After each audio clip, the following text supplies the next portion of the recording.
Hello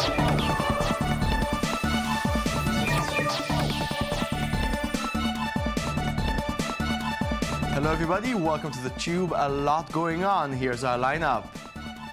Why is the tech world celebrating marriage equality in the US? What's behind the latest escalation in France's war on Uber? What happened to the HoloLens that Microsoft sent to space?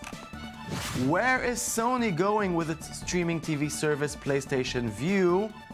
And why, oh why, is Barbie becoming a YouTube vlogger? More questions, less answers. Let's go.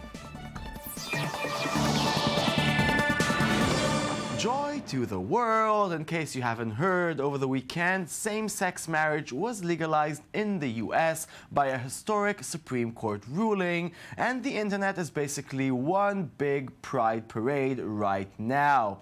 Woo!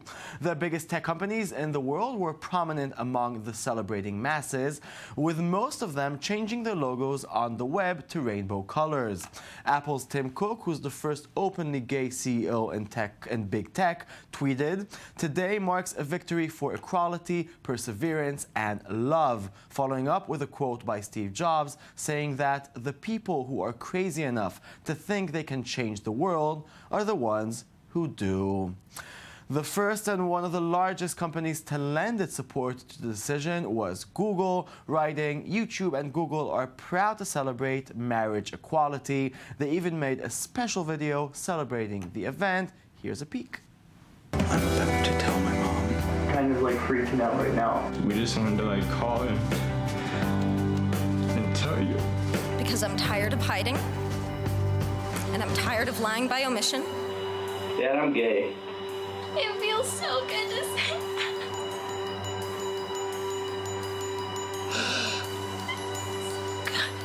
You still love me? I still love you, Mom.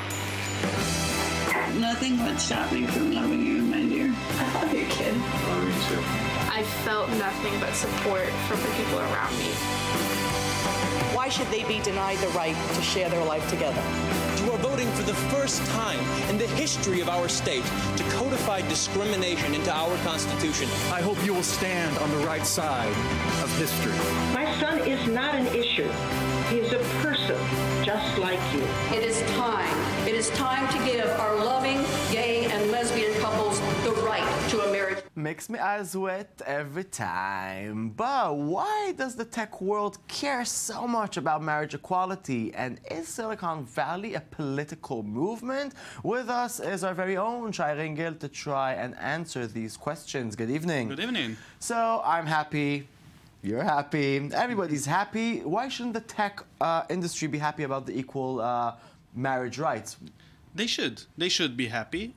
But we have to remember that when we tech companies have a little problem with diversity. Not only with gays and lesbians, they also have a problem with diversity when it comes to hiring women or black people. Most of Silicon Valley consists of men, white men, or Asian men. And that means that when Silicon Valley is talking about how they're happy about the latest ruling, there's a little bit of a pinkwash there, I'm afraid. When you say pinkwash, you mean? I mean that they are talking about a subject that now is very not that controversial, and they are talking about it openly and supporting it in order to hide certain elements that are still problematic in Silicon Valley. And diversity is their biggest problem nowadays. You know, I also think, do we think that Silicon Valley is also kind of gay, or it isn't? What's going on with the LGBT community and the tech community in general? Okay, this is a little bit complicated because there are not a lot of data about it. We know that the Bay Area in the United States has a very big gay community, but Silicon Valley itself, as a municipality, has half gays as much as San Francisco, its neighbor, which means that a lot of gay people live in the area of Silicon Valley, but not in Silicon Valley itself. Tech companies like to be proud that they have a lot of gays working for them, but we don't have the data about it. We can know that they don't have a lot of lesbians working for them because they don't have a lot of women working in those companies. You know, maybe it's also a branding thing. I mean, are they courting the LGBT consumer? Yeah, of course. It's a big market, it's a big consumer, especially for YouTube. YouTube found a big support from the gay community and got their love in return, and that's why a lot of people are coming out of the closet in YouTube, and this is something that YouTube wants to promote. It's a big market, and a lot of tech companies want to be in it, and you know, tech companies are considered to be more liberal, so it's much easier for them to go to that side. Which brings us to the next question. You know, tech is very vocal also about immigration issues. Is tech becoming political? Does it always support the liberal Democrat side? That's problematic to say. Tech was always political, but it is in the 90s. You could know that Apple is supporting Democrats and Microsoft is supporting conservatives. And these days are gone. Tech is much more liberal these days. A lot of it is because they are nowadays more in the Bay Area. They are much more concerned in the Bay Area. And the tech companies are courting after the White House. And the White House these days is liberal. It's that simple. Okay, well, thank you very much, Shai. Thank you. And thank you very much, Supreme Court of the United States. Mega startup Uber has faced resistance in almost every market it has entered, but it also has a pretty good record of eventually coming out on top. Not so in France, where Uber has made some of its fiercest enemies yet, French taxi drivers. This weekend, cab drivers blocked access to Paris airports and erected barricades on major roads in protest of Uber's conduct. Basically, the drivers are saying that Uber represents unfair competition for the taxi industry. Photos and videos showed cabbies burning tires and overturning cars. The French government has sided with the taxi drivers. France's Interior Minister Bernard Cazeneuve said that he asked police chiefs to implement a ban on Uber Pop, a cheaper version of the company's ride service. Uber will have to respond to this fiasco quite quickly. Microsoft's HoloLens project, it's very cool, but it will look even cooler in outer space. Microsoft and NASA have teamed up to bring commercial augmented reality tech in the form of the Microsoft HoloLens to the International Space Station in a new product called Sidekick. Sidekick uses HoloLens to give astronauts virtual aid when working off-Earth on various technical assignments on the space station. A pair of Sidekicks were scheduled to be sent to the station on the SpaceX Dragon capsule on June 28th, but unfortunately, the SpaceX Dragon blew up only minutes after launching, blowing up the HoloLens with it. Sorry, space people, you will have to wait just a little longer.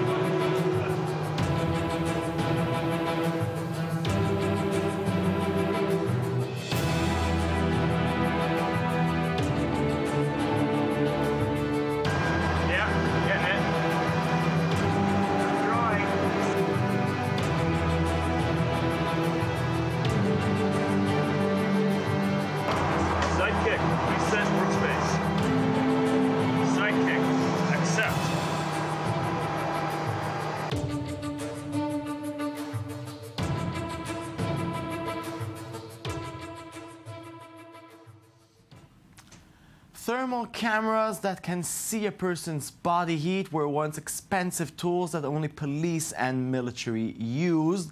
But now, oh now, they're small and cheap enough to work alongside your smartphone. We live in the future.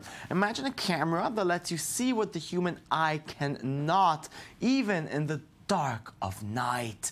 That's what the thermal sensor inside the FLIR 1 is capable of. The FLIR 1 can be attached to the micro USB connector for Android or to a lighting connector for iOS devices. As soon as you connect the camera, your phone will be able to see hot and cold in real time.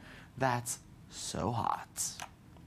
Sony's alternative to cable TV, PlayStation Vue, has been available in select cities for a few months now, but it's been just that, cable TV without the cable. You still had to pay at least $50 a month for a bundle of channels.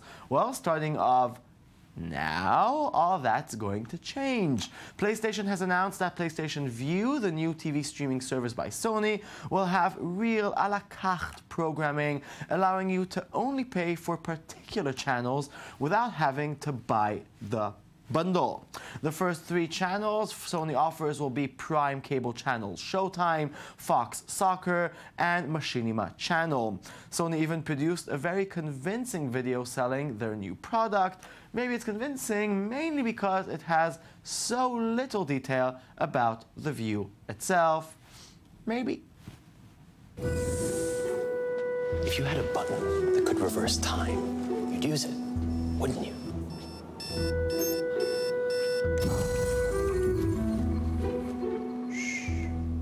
And if you had a magnetic force field to protect yourself from phone zombies,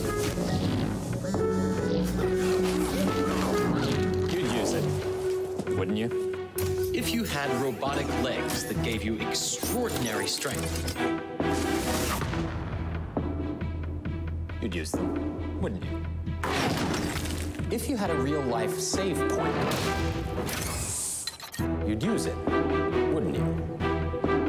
And if you had a TV experience better than you ever imagined, just waiting for you inside your PlayStation, you'd use it, wouldn't you? PlayStation. Teenagers are nuts for video-based social media and are avid users of YouTube, Vine, and Snapchat. So, of course, a toy company like Mattel will use that to sell Barbie dolls. So now Barbie has officially become a vlogger, a YouTuber, possibly a YouTube star. Since most actual Barbie fans are still aged in the single digits, the content in Barbie's first vlog is appropriately cutesy, bland, and G-rated with absolutely zero creativity. But all that will not stop you from wanting to destroy humanity as soon as you will lay your eyes on vlogging Barbie. So as service to you all and to humanity in general, here's a short peek into the horror that is our culture. Hi. Okay, let's see. Where should I start? My name is Barbie Roberts. I have 3 sisters, and we live in Los Angeles. Well, Malibu. But I'm originally from Wisconsin. We moved here when I was 8 years old. My parents are both writers, and they just really loved the idea of raising their kids by the beach. But we still go back to Wisconsin every single year for the holidays, so I feel like we get the best of both worlds. I get to surf, and I get to snowboard.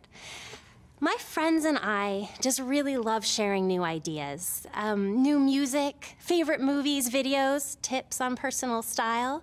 So my sister Skipper wanted me to start this vlog. Ta-da! Oh dear. Okay, what happens when you put together a movie mashup crossing Avengers Age of Ultron with characters from The Wizard of Oz, a film which makes no sense at all, called Avengers of Oz Age of Tin Man, put together by Darren Wallace, an editor extraordinaire.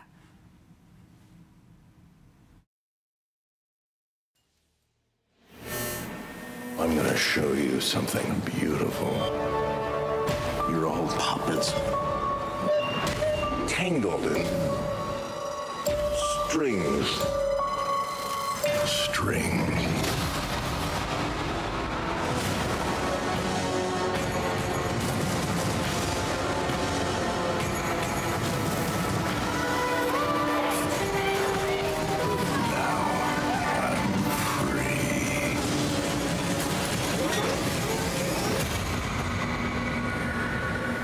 There are no strings on me.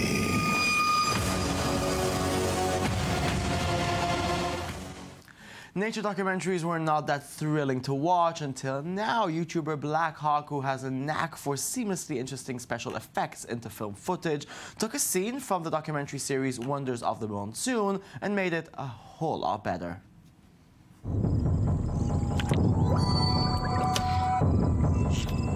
Australian freshwater crocodiles. Warmed by the summer heat, they are at their most alert.